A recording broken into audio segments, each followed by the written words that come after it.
It is becoming increasingly obvious to those of us who've been involved in this fight for years that the insiders are finding ways to eliminate their opposition. They are accomplishing their goals by utilizing many tactics. One tactic is creating the condition where patriots become discouraged, throw up their hands, and declare that it's all over. This can be done by instilling fear into the opponents of Marxism. Recent speeches by Biden and others are part of this initiative, calling their opposition fascists or racist. Most will do little or nothing to oppose the advancement of Marxism at this point out of fear of being called names. They don't want to lose friends, perhaps even their jobs, if they're known as fascists or racists. Unfortunately, these individuals do not realize that putting their heads down and doing nothing will not protect them. There is something about a bully that wants to beat up on those who give in and do not resist. So, the first tactic used by the Marxists is to simply create discouragement to the point where people give up. Another tactic Marxists use to eliminate their opposition has two parts and is very effective in many scenarios.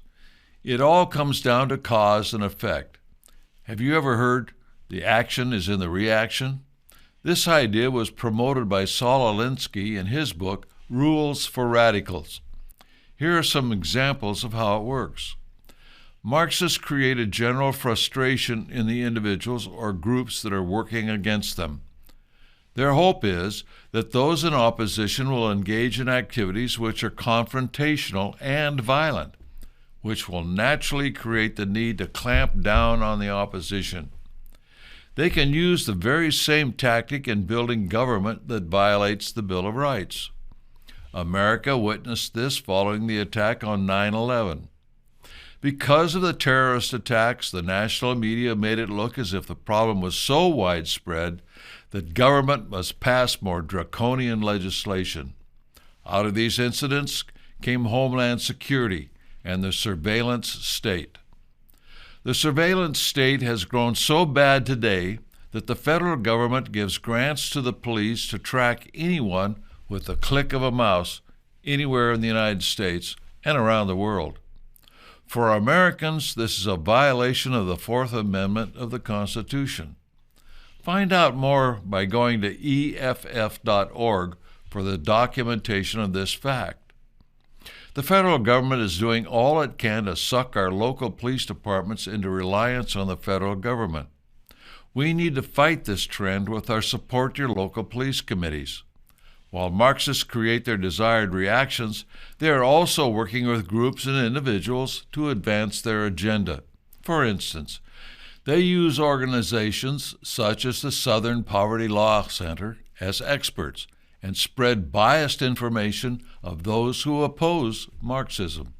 They've also been known to use individuals to form or infiltrate organizations to radicalize them and get them engaged in violent confrontation.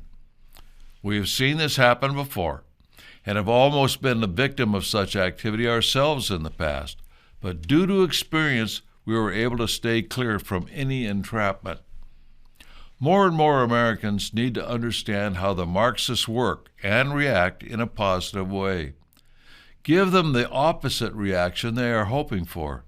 Educate people on the problem and give them a solution at the same time. No one likes to hear about a problem unless a solution is offered as well. A problem with no solution simply leads to more frustration.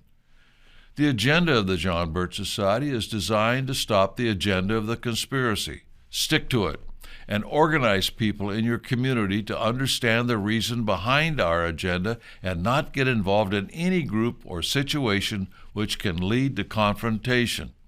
It is a matter of informing enough people as to the real problem and solution and not be led by the media into action that will be detrimental to liberty in the long run by either getting involved in false solutions or situations that serve the hidden agenda of the Marxists.